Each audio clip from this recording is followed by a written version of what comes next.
Alrighty, guys, we're back with Steve from Hemisphere. If you didn't catch the first video, definitely go back and watch that. If you're listening to this on a different media device, we're just going to keep on rolling with this. So we've talked about a bunch of the different types of construction, as far as the sidewalls, the floor, insulation types, things like that. That's really, really great because Steve's been doing this for about 35 years. So longer than you've been alive. Longer than I've been alive. There is a lot to say about that. Now, talking about your product lines. Yep. Hyperlights, and then you got your regular trailers, and then you got your fifth wheels, and then you got some other fifth wheels. And then we have the Elite. So so the nice thing we've tried to do some separation. And starting with the trailers, we originally came out with just the regular Hemisphere, so everything was the same. And predominantly, it was 34 and up, okay? And the Hemisphere is going to be in a price range where it's usually for that more discerning buyer. There's a lot more that comes with it. And like you said, it's kind of a fifth wheel into a trailer layout. And so to watch price and weight and everything, we brought out the Hyperlight series of trailers, which is going to be, we have a 17 rear bath now and up to 29, which is really going to be 35 feet. I'm going to disagree with you along a little bit, because whenever we say price, what I don't want our customers to think is that there's quality cuts. There's really not. A lot of the things, like when we took a quick intermission, you see I got a different drink going and everything. A lot of the stuff's the same. Yeah, a lot of it is. I mean, what's nice now on the products themselves, they both have a lot of similarities, and we made our conscious decision, like I was saying in the first tape, even about doing the blanket wrap of the heat pads on the holding tanks underneath the floor area. We decided rather than to just do that in the regular Hemisphere and the fifth wheels, we've done that even in the Hyperlight. So that's all similar. Even from a construction standpoint, I mean, you and I were talking earlier, and again, we were talking, if you're looking at something lesser expensive coming up the line, even your most higher priced fifth wheels these days, okay, that are going to be $70,000, $80,000 fifth wheels, okay, and we're obviously not. No one's really using the solid woods anymore and staining them like they did because of costs and weight. And what's become common in the industry is especially a lot of trailers out there are using just a wrap around it for tape, okay?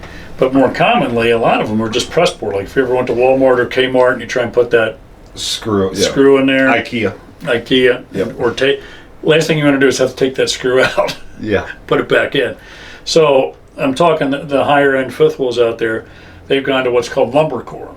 So we use that in our fifth wheel, we also use it in a regular Hemisphere, and even in the Hyperlight. So we're using that, what lumber core is, for the people to understand, where normally you're going to have a wrap around here, which makes it look like the real wood, but we use a pine wood in here, okay? That's why they call it lumber core, because you got a banach to either side of it as a stiffener, because pine's a soft wood. With your fingers, you could dimple it after a period of time.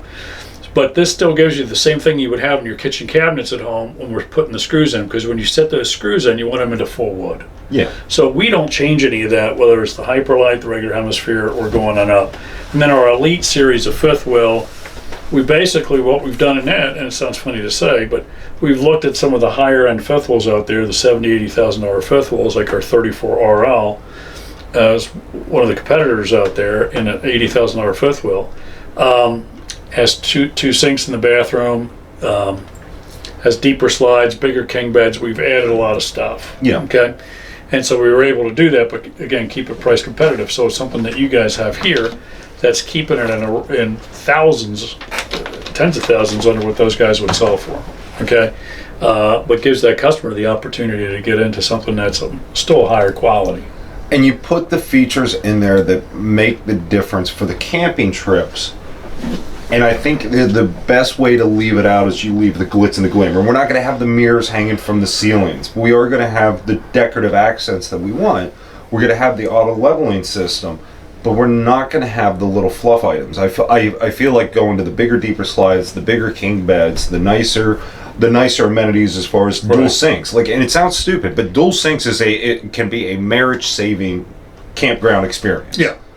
And just in all that stuff, I mean, like you were saying, deeper cabinets, more drawers. You've known me for years. I'm real big on drawers. Yeah. Okay, it's one of my mantras, because you and I both know you can go in an expensive fifth wheel trailer or a bunkhouse fifth wheel trailer, and the thing sleeps 10 people, but you got to put all your underwear in a hanger. Yeah, and it sounds stupid, but when I first met you and you started going on, this one has this many drawers in it, I'm like, I don't care. I really don't. Like, nobody cares. Well, then I watch people walk in and out of a floor plan, and I go, so what was our problem with this one? What was the one thing we didn't like about this? No storage. It comes up. Well, and the thing is this, not to sound chauvinist, but as a guy, we're not always looking at that stuff. We'll be looking at outside storage, where we're going to put the chairs, whatever. But women are extremely sharp at that stuff. Oh, yeah. You know? Yeah, it's not usually the guy that tells me he doesn't have enough storage. Yeah, she can figure it out because she's packing it. Yeah. Now, the one thing I do want to ask, I mean, the Hyperlight's got a new face to it. Yep. The Hemisphere, we've obviously got the Elite out. I'm seeing some windshields on some stuff. Yep. Did we throw a bunch of lipstick at your line and kind of dress it up, or did we kind of go, look, we got some stuff that's working, we got some stuff that's don't, let's start making some change? Like, is it a redesign or is it lipstick? I'm going to be upfront. Yeah, we did not put lipstick on the pig. Okay. Okay? We fattened up the pig. Yeah. So the advantage is this. What we've done is we took a real close look at the product, and you've been doing this a long time. There's floor plans out there that the industry has had for 20, 30 years, and they cycle. So we looked at the floor plans themselves and made some changes. Then we looked at our direction, especially with Hyperlight, where we wanted to be, weight and length as well, and then started looking at the best floor plans out there and playing with them. So we could put features. So the nice thing is that, like, you take that Hyperlight, it's got a lot of stuff to it. You got two battery racks on it, okay, instead of one. Yeah. Okay. You've got a lot of people now call them little rings on the side of the trailer. I call them a utility ring, but where you can put the dogs. If you don't have a dog, you can still put your bikes there, the cooler. And the funny thing is, I've cycled for years and years and years, and I don't have cheap bikes. But you mentioned that, I'm like, why didn't I think about locking the bike up there? Yeah. And again, it's somebody that's been doing this another 20 years beyond me, that it's like, yeah, there's a lot of thought that they put into it. And a couple of the things that impressed me on the Hyperlight, and they're doing this across the board, but the fact that they are doing it on a small, lightweight, price-conscious trailer, windows that open. Correct. Windows that are tinted. And it sounds goofy, but that is a huge thing for me. But in the middle of the summer, when I walk out on the lawn, and mind you, there is no AC in 95% of my units. If it doesn't have window tint, it's 15, 20 degrees warmer, I feel like. Maybe it's me, but I feel like that. Yeah, and they're large windows, not small ones, and they open. There's a lot of, unfortunately, campers out there that have a window, and that's great, but if you can't open it, and there's a lot of times you don't necessarily want to run the air conditioning. Sometimes it's just a nice day, wherever your campground is, you just want to get a breeze rolling through there. Well, that, and we're actually starting to get into where we're starting to talk about customers that are taking their campers out dry camping, whether they're bringing generators with, whether they're in generator quiet areas, whatever. But having a window that opens full-fledged and doesn't just kick out pretty, it can be a difference for a customer that's making that. 30-inch wide doors and wider steps. Correct. Which, coming from, I've worked on the service side, to me, the big thing is, oh my God, I can get appliances out. And it sounds stupid, but when you start to get to some of these bigger appliances, or you start to get to some of these bigger structures inside the unit, if it doesn't fit through the door, we'll show Steve we'll show him about the do not disturb. Don't worry, this happened to me in a couple of videos. It's not our dealership, right? No, that was my friend Scam Likely. Okay. But the well, do you want to say hi to him on the YouTube? Yeah, we're good. Okay.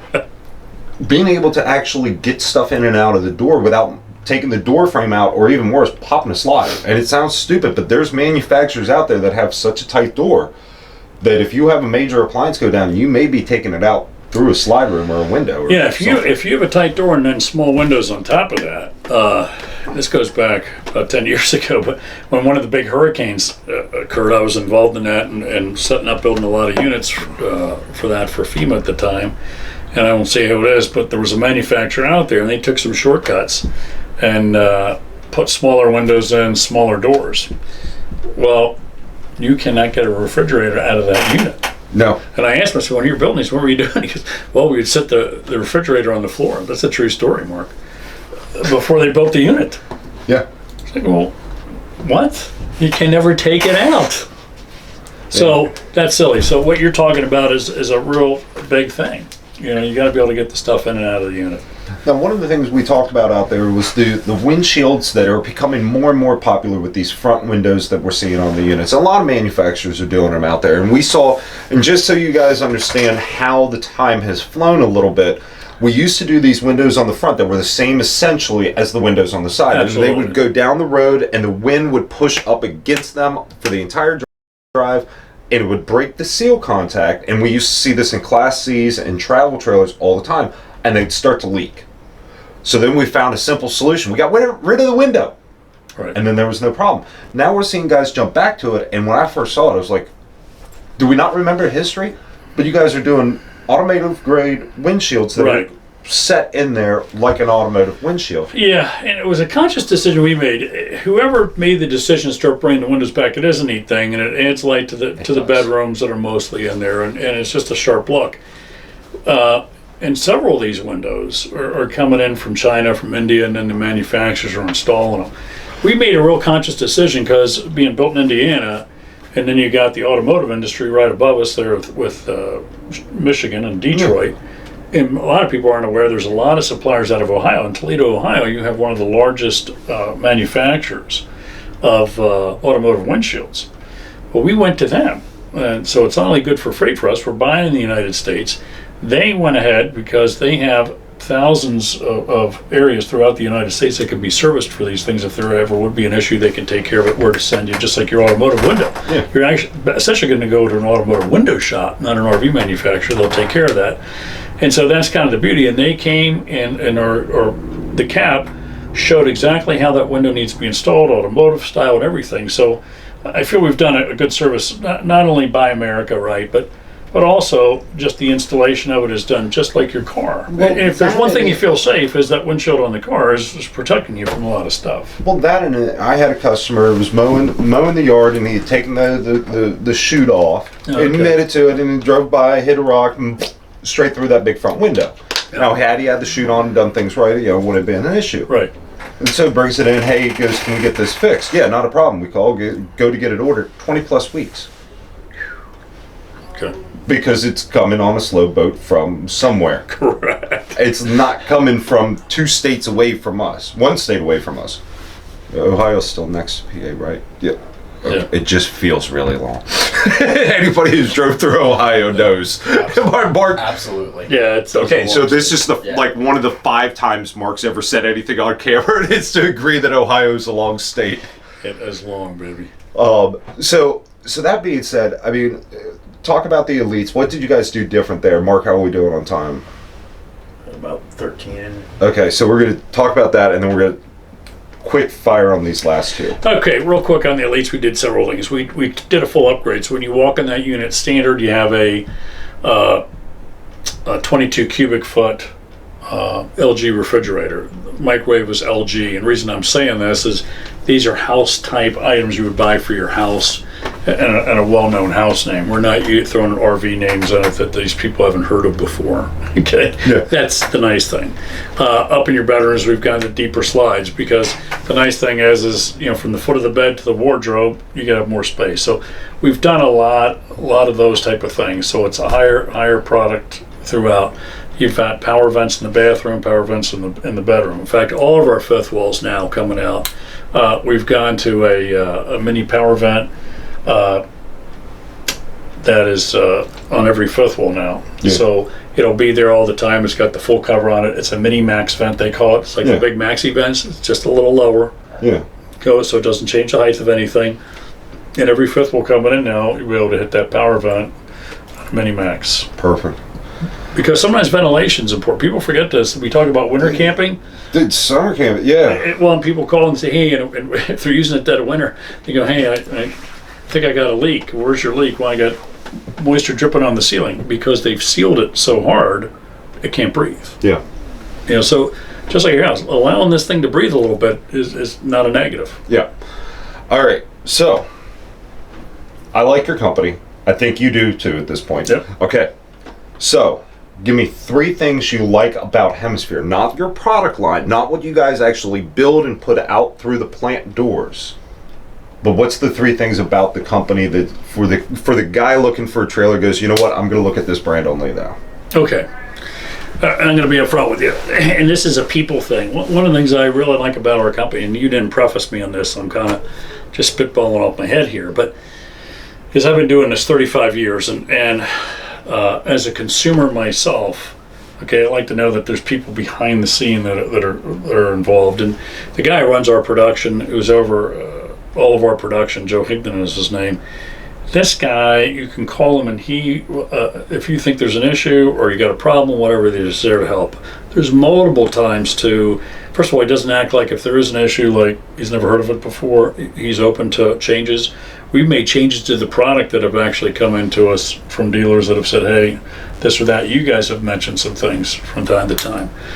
We just called on something walking in from the yard, and they're already all over it. So to me, it's a people thing. I'm working with some people there that are really, really up to, they want to provide the best quality they can. And I know that's a line that sounds like lip service, but no, but these guys really do. But willingness to change and willingness to listen to not only the dealers but the customers. I've watched you more than once sit and talk with a customer at a show for an extensive period of time, and immediately once the customer leaves, walk away, take out your cell phone, and call somebody back at the plant, which that's awesome. Like, to see a company willing to pivot and go, you're right, that's on us.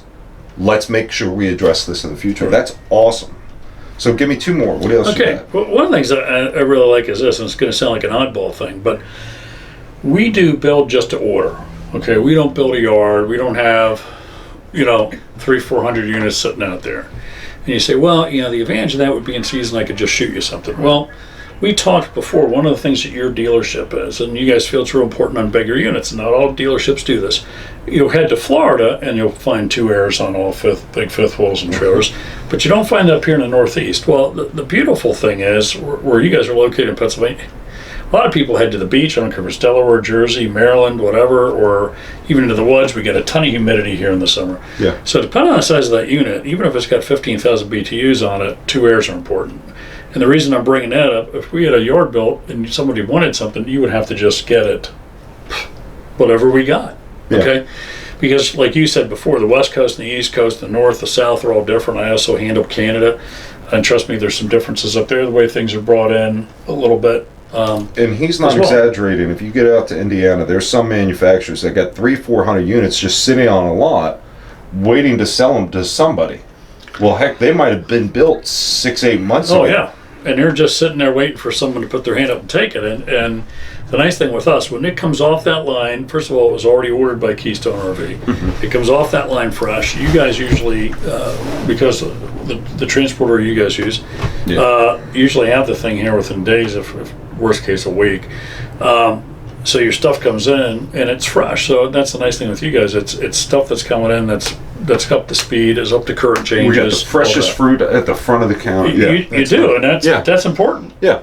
All right. So last thing that you love about the company itself. Okay. Boy, you got to make me think a little more on that one, because I already mentioned people is a huge thing. Not having stuff in the yard, but fresh.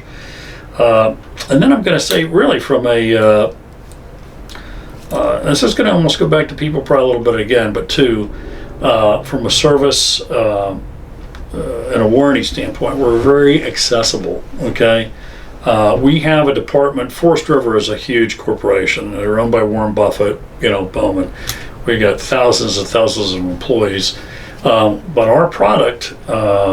We have a service and warranty department for our product. Okay. So which means you as a dealer can get a hold of them, I can get a hold of them. Unfortunately, so many times today, and it's going to sound funny, but we got people answering the phones. I hate calling these places. I tried to make an appointment for my car recently, and I'm pushing buttons. If I wanted this service department, that. Okay, we are very accessible because we don't want that customer to have issues. No, and I've had customers, and believe it or not, Steve does not build 100% perfect product. He employs humans still, and occasionally one comes out the gate that's not right. Yeah. The difference is there's not, and anybody that tells you, any factory rep, any salesperson that looks at goes, this unit, this manufacturer never builds me a bad product and they're perfect every time, is flat out lying to you. The difference is, and again, it's one of the things I love about your company, is it's your willingness to go, we didn't build it perfect, but we're going to handle this situation perfect. Right. And we're going to take care of the customer. That you guys have always been awesome with that, in my humble opinion. All right, so let's go. One last question, then I got a surprise question. Mark's going to look at me like I got 12 heads, and he's going to be rather upset here in a second because I just thought about this idea too. Yeah. All right, so your favorite feature on your units across the whole board, like when you're at the show and somebody walks up and goes, I have 72 seconds, shoot, what are we talking about? Okay, I'm usually talking about storage, inside and out, mostly inside. Whether it's our fifth wheels that have huge, I'm a big guy. I can stand. Well, most people don't. Yeah. But I can stand inside it's your smile. That's what it is. I can stand inside our closets, practically walk back and forth in the front of the fifth wheel. We got storage under the beds. Everything, and even that, you lift up a bed, it's plywood, it's not particle board. So to me, it's materials. And see, to me, that's built right. Yeah, I mean, like you said, hey, humans are doing, I don't care if it's a car, a boat, or whatever. Humans are a house. Humans are building these. There can always be an issue somewhere, but the reality is it also starts with the components. It does. And the people. Those are your two things. Yeah. So, but to me, it's showing storage. I mean, you go in every kitchen you open up, we got a trash can here. It seems like a little thing, but if you know from camping, you know, tripping over the trash can in the kitchen. The amount of drawers, the storage. Bath, and it's got a freaking pantry that I could walk into practically. And we're trying to add more and more windows in our bathrooms where possible, and linen closets, and even our pantries in some of our units. Now you open the pantry, and there's a drawer because you know I'm big on drawers, but not just shelves, but sometimes, you know, if you think about bringing baggies and Reynolds wrap and stuff like that, things you're going to need. Even in the bedrooms with the CPAP storage. Yeah. You got a 110 on each side with the so you can do CPAP on that side. I call the 110 on each side and the reading lights. That's marriage saving option if you got yeah. Well, it's funny, and I'm going to point this out. One of the things you mentioned, which is true, is at one point we used to worry about putting a 110 in a bedroom, at least on one side of the bed, and we'd have people say, well, I have a CPAP machine, so it's right there. And you know, the big answer was, that's not my side of the bed. Exactly, it's not my side of the bed. So we forget about that, but whether it's home or even in the camper, it's their side of the bed. So both sides of the bed, they have a reading light, both sides of the bed have a 110, and both have a USB port because we're all plugging phones in it, right? All right. So, guys, if you've been watching our YouTube video, guys, thank you so much. Comment down below. We got Steve here on a regular basis. Again, he is a factory rep for Hemisphere that lives local in Pennsylvania. That being said, comment down below because we will have the opportunity to not only have him back in here to talk about Hemisphere, but you are a wealth of knowledge as far as where the RV industry has been, where it's come to present day, and you're on the cutting edge of where it's going. So, if you guys have been watching on YouTube, thank you so much. There will be a bonus feature put onto this, and this is where Mark's going to flip because I'm going to tell him we're going to hold off on putting this one out on YouTube until we get the podcast completely up. So, to hear Steve's final question and answer, you have to download the podcast. You can go through Spotify. There's a bunch of YouTube out there that'll tell you how to get onto a podcast. But the final question is going to be, where do you see the RV industry going, Steve? Going, Alrighty. Guys, thanks for tuning in. Appreciate you guys watching or listening. Have a great day. Let us know what you got in the comments down below.